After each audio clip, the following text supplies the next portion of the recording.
you have these actionable steps of what we as humans can do to harness our stress and make it work for us. First step is the tiger, right? Recognizing that this stress response that you're feeling to uncertainty, to changes, to, not knowing what's next, that is the same stress response as your ancestors had to a charging predator, right? You're really having this surge of energy to run away or to fight against it or to freeze. And we exhibit all those behaviors, right? We try and control things, we freeze up. Instead, my ask is this: invite the tiger in for tea. What I mean by that is allow that energy to flow through you, because that stress response is a feature. It's not a bug, right? It's energy that's going to help you to perform. So invite the tiger in, don't try and avoid it. Recognize it, acknowledge it, and then ask it this question: what are you here to help me to do?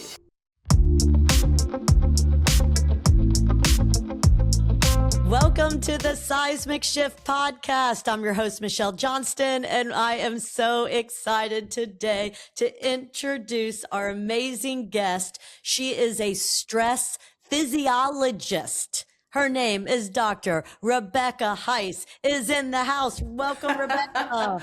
Yay! Thank you so much for having me on, Michelle. I'm so excited to be here. So, listeners, this is really cool. Rebecca and I met a year ago here in New Orleans at the Sanger Theater. We were both giving keynote addresses, and I went right after her, and I got to see her keynote address on stress and how to use stress to make it work for you. And she was so fabulous that we've been communicating ever since to figure out how we can collaborate, because I just love the work that she's doing. And she just launched her new book called Springboard, which I want to hear about. So there's so many things I want to dive into. First, I want you to share with our listeners, what is a stress physiologist? Well, a stress physiologist is someone who specializes in stress. I literally have a PhD in stress, and specifically the hormones that are involved in the stress response. So we kind of think about stress as this general thing, like, oh gosh, I'm stressed about this and I'm stressed about that. But our body has a very specific way of interacting with stress, no matter if it's a tiger chasing us or an overwhelming inbox. It's one and the same. And so my work specializes in understanding that response that our body is having and capitalizing on that, making it a competitive advantage for us. I love how you frame it, because when I was looking over all of your really fantastic media materials, and it would say fear, and then in parentheses, it would say less leadership. Fear, in parentheses, less sales. And you talked about how so often the techniques that we have been told of how to deal with stress, just calm down. Yeah. Don't get rid of it. Right. Just deal with it. Don't work for us. They actually work against us. So if you had to, since this episode and this whole podcast, the Seismic Shift podcast, is about the seismic shifts that are shaking up the way that we work and the way that we live, what seismic shifts are you seeing out there when it comes to stress and how we're managing, how we're leading, and how we're dealing in this chaotic environment that we live in right now? I mean, where do I begin? I think I have really great job security right now in the world that we live in. There is so much happening, from global politics to AI and all of these new technologies that everybody is needing to adapt to. And I mean, it's really outpacing our ability to think through strategically what the next step is. And I think that sends people into this spiral where they lose agency and they're just, grappling for control of anything. And this is where I step in and say, okay, let's not try to calm down, right? That's a terrible piece of advice. It's my least favorite piece of advice, in fact, because I don't know about you, but when I tell my adrenal glands to please not release adrenaline, they don't listen, right? This is not something that we're capable of doing. What we are capable of doing is reframing and creating a new narrative about what that stress means. So I may not be able to control the fact that AI is, really infringing upon my job and everything that I thought I was there to do. But what I can do is lean into it. I can take one small action that allows me to regain agency. Get curious about it. Maybe try a prompt, test yourself. Because when we do that, we begin to take back the one thing that our brain wants in uncertainty, which is control. And while, I'd love to say, look, it's fine. Everybody just calm down, relax. We'll get through this. It doesn't help, right? It doesn't help us to try and push anything aside, whether that's fear or uncertainty or stress. Pushing things aside only amplifies them. And in fact, like my research from 2025 showed that when people try to get rid of stress, they actually stress out more trying to get rid of it. So that's not our goal. Our goal is to harness it like an Olympic athlete who breaks world records, not in practice, but when the pressure and the stress is at its peak. And I think a lot of us are feeling that right now. Our pressure is really high. Oh, absolutely. And what I'm seeing in the workplace, tell me if you're seeing this too, is there is so much uncertainty and stress in the work environments that the leaders I'm working with are becoming more controlling. That's right. And the more controlling they're becoming, right? Trying to manage their people in their environment, the opposite is happening.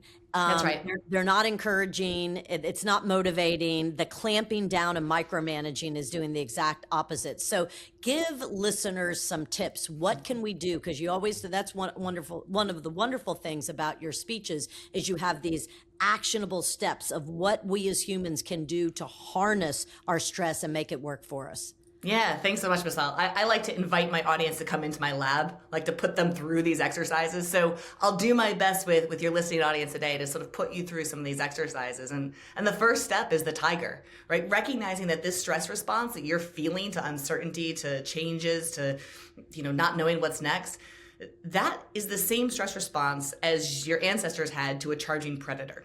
Right? You're really having this surge of energy to run away or to fight against it or to freeze. And we exhibit all those behaviors, right? We try and control things, we freeze up. Instead, my ask is this: invite the tiger in for tea. What I mean by that is allow that energy to flow through you, because that stress response is a feature. It's not a bug, right? It's energy that's going to help you to perform. So invite the tiger in. Don't try and avoid it. Recognize it. Acknowledge it, and then ask it this question: what are you here to help me to do? When you get curious with your stress, you actually kick yourself out of fear.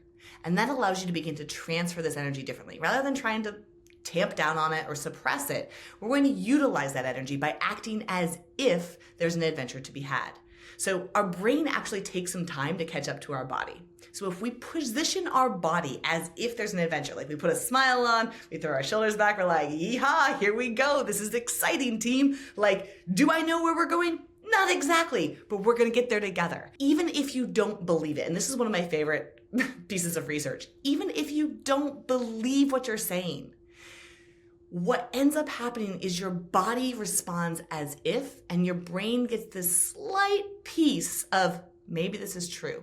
And then others begin to respond to you as if it's an adventure as well. And you get into this space where you have an emotional contagion. And so you start to use this more and more as if you are excited. So there was a Harvard experiment where they just had people say, I'm excited, or try and calm down. And the people that simply said they were excited, their fear didn't go away, their anxiety didn't go away, they knew they were lying to themselves, they performed better. So this lying to yourself is the second step, right? Acting as if there's an adventure. And then the third step is the action, the trajectory. We've got all of our butterflies in alignment. Where do we want to point them? And the answer is always into the stressor, running at the roar. So what's the smallest step that you can take? Because it can feel really overwhelming to go, well, it's so big. How do I tackle AI? What's the smallest thing you can approach with curiosity? What's one small action you can take? Maybe it's asking a question. Maybe it's testing yourself or playing around. Staying playful and curious in these moments is really key to not falling into a pattern of learned helplessness and staying stuck. Oh, that is such excellent advice. And as you were talking, I was just sitting there thinking, Rebecca, of all the years and all the different people who tell you to do the exact opposite. Why is that? Why? For how many decades have we been told to just calm down and get over it? Why? Keep calm and carry on, right? Yes. I think, and I don't want to fault anybody. This is newer research. And what we're finding is There were 90 different, we looked at 90 different workplace interventions. So breathing techniques, massage. I was cheering for that one. Trust me. I was like, let that be the thing that calms us down, right? Let that be the thing that mitigates stress. None of these things actually work. Like, you can't calm down. You can't just breathe your way through it. You can't meditate yourself out of stress. And I'm not saying any of these things are bad. You absolutely should meditate. You absolutely should take some deep breathing exercises. These are all good things. But it doesn't mitigate stress. It doesn't actually help you in that moment. There's one exception to that. Of the 90 different workplace interventions, the one exception to that was service to others. And I love this so much. When we are in stress, we feel like we're the only ones, we're grasping for control, when in reality, the average American, our research found that 2.7 major stressors at any one time is what the average American is carrying. And I'm talking like death of a loved one, a move, a divorce, caring for a newborn, caring for aging parents, major. So no matter what you're going through it too. And it may not be the exact same story or the exact same stressor, but your story is my story and my story is your story. And what that does is it opens us up a little bit to everyone around us. And when we do that, we lean into the stressor together. We're more productive. We're going through discomfort together. It feels better. We're more open to creativity. We can solve the problem faster. So all of these things, like, I think the stress response is fascinating because we talk all the time about cortisol, right? You've heard of that. That's your major stress hormone. But the second major stress hormone is oxytocin. It's the cuddle hormone, the love hormone, the togetherness hormone. And so rather than being selective and like, I got to get rid of cortisol, that's really bad. No, it's not. It's a performance hormone. And oxytocin's on the other side of it saying, yeah, let's do this together. Let's come together and achieve this, this obstacle that we have to get through.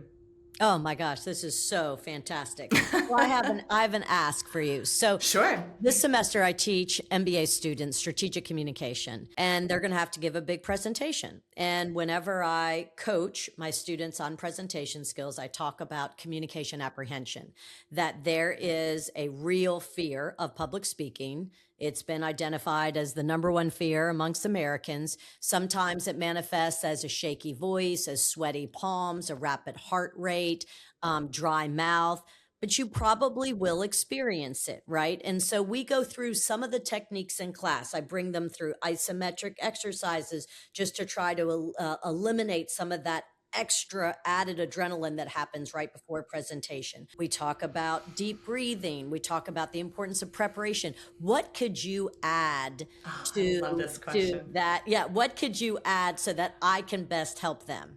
I love this question. Thank you so much for asking that. I think there's two things that I'll add. One, I want to say to all of your students and all of your listeners right now, me too, bro. Me too. Like, I am a professional speaker and a stress physiologist. If anybody should be able to handle this and not get stressed out before they go on stage, it should be me. And it turns out I still get stressed out. I still have the pounding heart. I still have the sweaty palms. Right now, I can feel my mouth drying up because this is stressful. And what that means, and this is so important, I can't emphasize it enough. What that means is that this matters to me. So stress is simply a barometer for how much you care, right? Nobody gets stressed out over their shoe coming untied. So when you reframe it and you recognize, this is bringing meaning, this is purposeful to me, this is really valuable, it can help you connect to it better.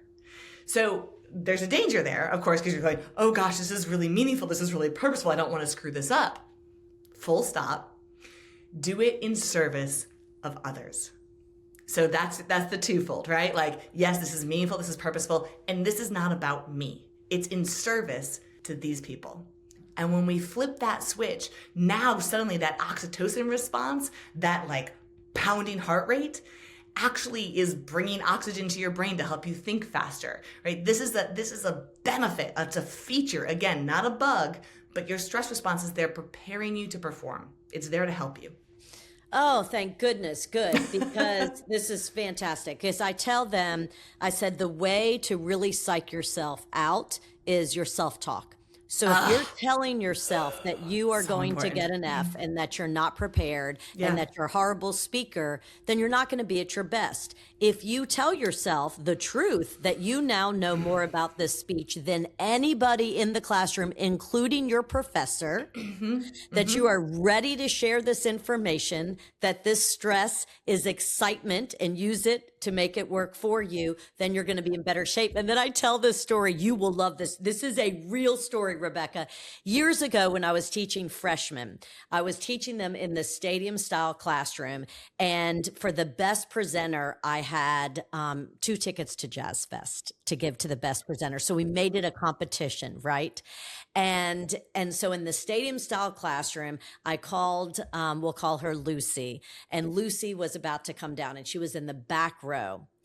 And Lucy, you could hear, I sat on the front row and you could hear all of a sudden, ba-dum, ba-dum, ba-dum, ba-dum, ba-dum, ba-dum.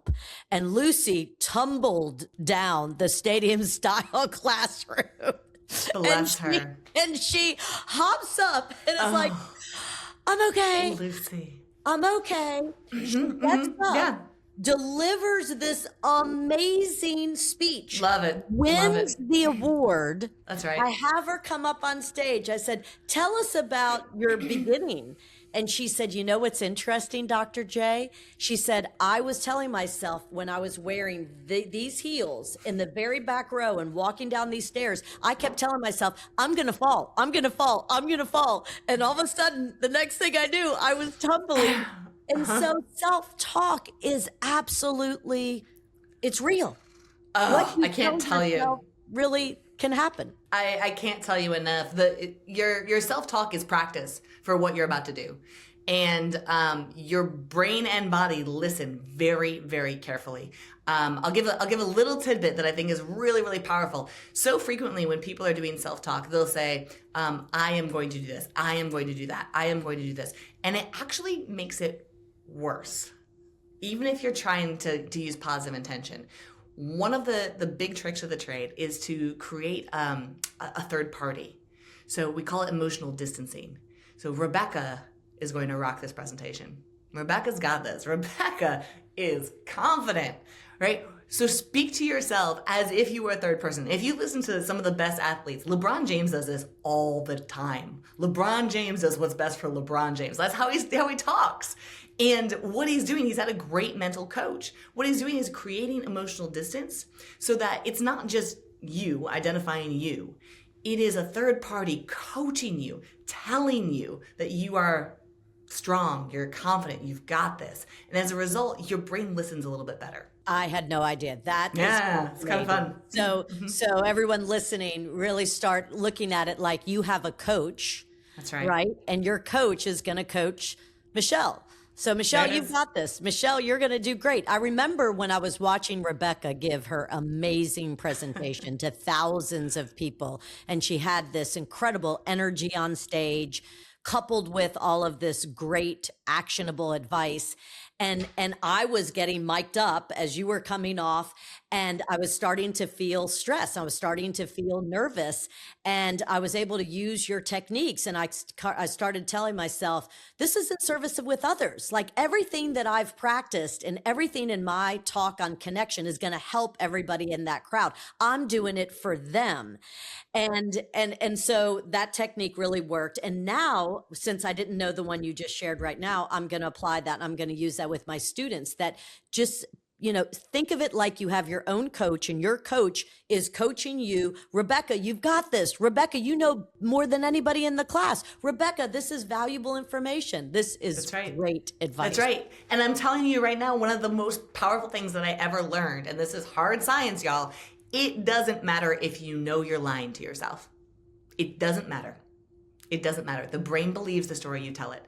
And the more you repeat it, the more those neurons that fire together wire together, and they begin to believe it. So like I have people do discomfort challenges to get through and recognize that stress is not a life and death situation, right? Always, which is how our stress response acts. It acts as if there's a predator charging us every time. So I ask people to do simple things like, ask for a discount on a cup of coffee, or dance across the sidewalk the next time you're walking across a cross section.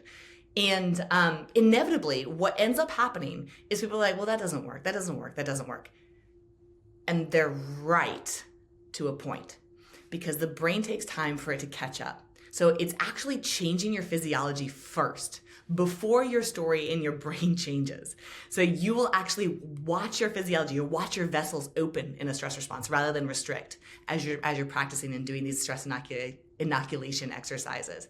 And then ultimately, after training, your brain catches up. So it's often the very last thing that goes, oh, this does work. I am an excellent presenter.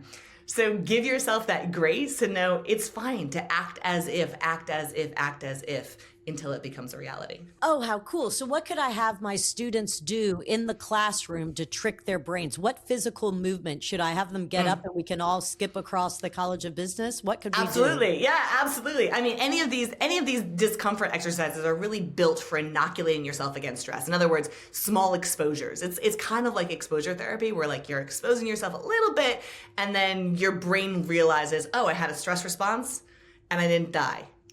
Logs it in, right? One of my favorite things though, right before a presentation, because you're not trying to get silly right before you engage in that acute stressor, right? One of my favorite things to tell people is when you smile, even though you're not feeling it, you're like, wow, this is really painful. I don't want to do this. This is terrible.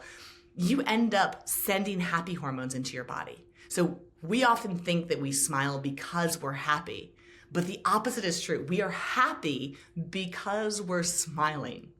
Which is, oh my goodness, right? Your brain has to catch up. So smile That's it. first, That's and then it. the brain will catch up. Tell yourself as your coach that you've got this, you're going to do great, and then the brain will catch up. Position your body, throw your shoulders back, strut across the stage, like own it. And then like just doing that, I'm like, oh, I feel good. It does, it catches up, and it does take time. So I think the biggest thing is, for me, I know that voice, I named him Chad. There's two voices. There's the coach voice, like, Rebecca, you got this. And then there's the negative voice that we all have. Mine's named Chad. Sorry to any Chads out there. No offense. It's just, that's what came to me. And when I hear him, I'm like, cool. Yes, you're right. I'm faking this right now. You're right. Thank you for acknowledging that. I thank him and I say, I know you're trying to keep me safe. I don't need you right now. And I lean into my coach voice. So it's really powerful to acknowledge that you may still have those voices of doubt. That's normal. Voices of doubt, people always talk about, oh, I have imposter syndrome. No, you don't. You have an imposter thought. You have an imposter thought. And all that means is that you're challenging yourself. You're doing something that you've never done before, or that you're leaning into. You don't have imposter thoughts, again, about tying your shoes. This is important. It just means that you're pushing yourself. And that, to me, is an exceptional thing. Exceptional place to be. Wow. So if I remember when we were talking backstage, you were a basketball player. I am. Yes. Still am. Yeah, absolutely. So how have you been able to use the techniques that you've studied and that you are talking about in all of your presentations? How have you been able to use them to work for you in basketball? Oh, I mean, it's the exact same concept, right? Whether you're playing basketball, whether you're a CEO and trying to coach a team, whether you are an Olympic athlete, whether, what performance is performance. So I know very frequently I'll get in my head, I'll hear Chad come up like, man, you really slowed down there, Heiss, And I'm like, cool. Thank you. I acknowledge that. What's my next action that I can take to show you differently, right? What's the smallest action that I can take? So I hear him. I acknowledge the stress that comes up. I utilize that stress. I transfer it. I'm like, I'm just really excited. This really matters to me. This is important to me. It's valuable. And then I take the small action forward. And I'm like, okay, well, I am going to see if I can beat that person down the court next time. It's just these small actions forward, always leaning into the stress, never avoiding it or trying to get rid of it. Like using it to motivate yourself. Okay, so yeah, great absolutely. Example. And now let's segue to the leader who's running a meeting. So say a leader's running a meeting and is pretty stressed out about it because they hadn't had any time. They've been in back-to-back Zooms. Their executive assistant put the agenda together. All of a sudden they hop on the Zoom, they've got 50 people, all eyes are on them, and they're starting to feel stressed. What can leaders do in those moments? I'm going to say right now, the first thing that comes to my mind is we have all been there. We have all been there. Acknowledge it. As a leader, go, listen, I am as prepared as I can be in this moment, and I may not have all the answers right now. I've been on back-to-back. This is not an excuse. I just want to acknowledge where I am. Be vulnerable, be open. And then, again, you can utilize that stress the same way. But I think the more we can lean into the stories, the narrative that other people can appreciate. Like, I tell a story sometimes about a person in my life who is declining, and it's really hard to watch. They're very, very close to me, and it's painful. It's really painful to watch, their memory slip away and their ability to speak to slowly disintegrate. And I tell this story from stage, and I watch the faces of audience members, and I can pick out at least a dozen every time who are experiencing the same thing or who have experienced something similar.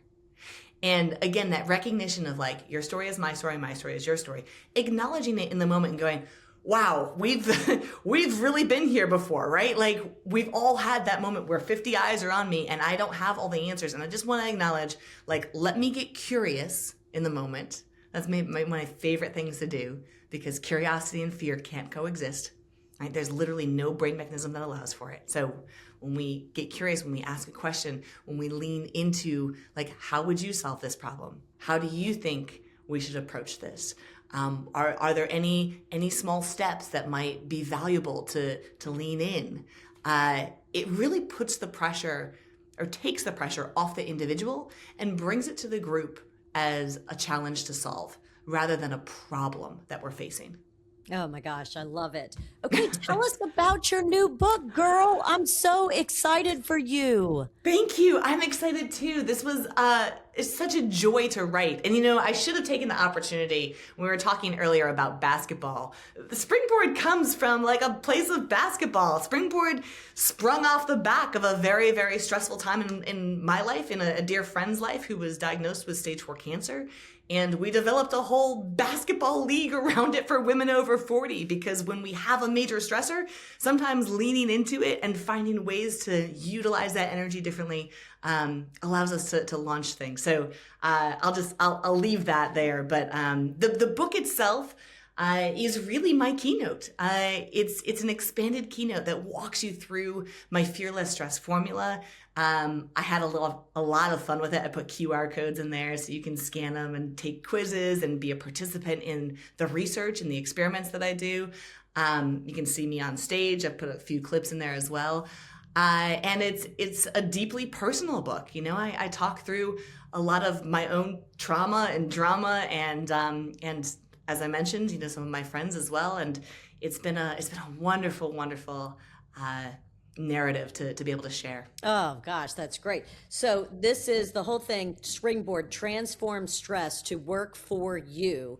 And so how cool, because I just finished my book too, and I was sitting there trying to brainstorm how to engage readers in the book, because readers have a much shorter attention span than they've ever had, and they're not reading as much at all. So I kept trying to think, what can I do to keep the reader engaged? It never occurred to me to have QR codes and to bring, I now see them, and to bring the reader into your keynotes. That's brilliant. Thank you. Thanks. It was really fun. To your exact point, I was like, man, my first book was kind of a traditional leadership book. It was 300 some pages, what you do. And I was like, you know what? I want something that is snappy. I want the TikTok version of everything that I know, that's highly accessible, that's fun, that's relatable. And so this is what poured out.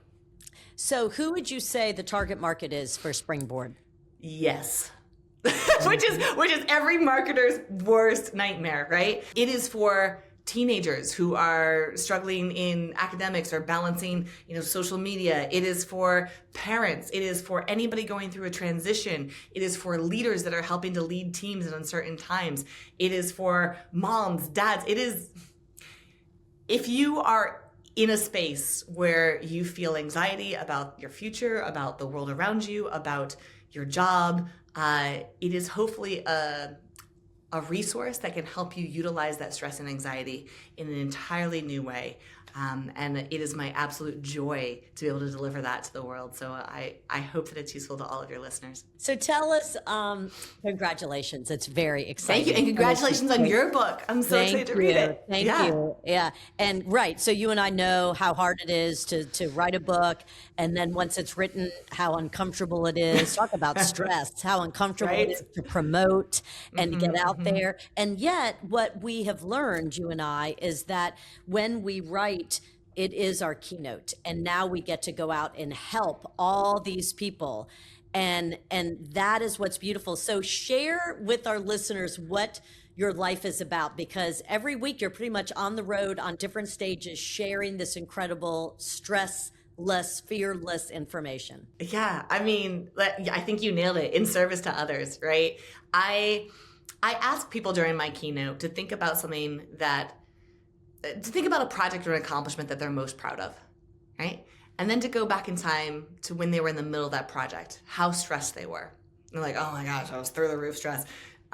Yeah, that's the point. When you're doing meaningful, purposeful work, your stress levels are at an all-time high. And I'm telling you right now, I know this is kind of a running joke, like you and I can't find a time to connect. We've been trying to have this 15-minute conversation for, I don't know, the last month.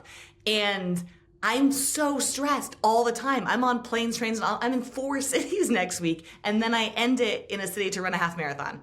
Like, what am I doing? What am I doing?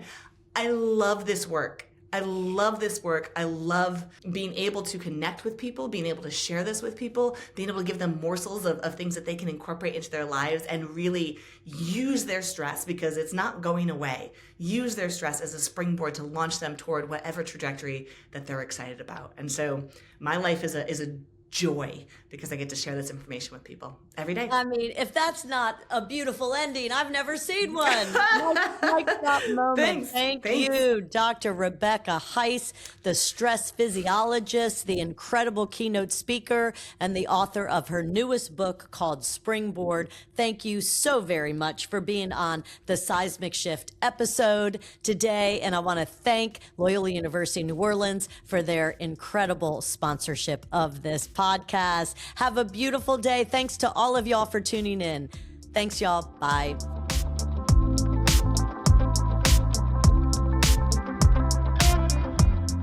Thank you for joining us on the Seismic Shift. And before you go, can I ask one favor of you? Do you mind sharing today's episode with a leader you know? The power of this conversation is found in your using it and sharing it to create real connection in your life. Lastly, I'd like to thank Loyola University New Orleans for helping bring this content to life.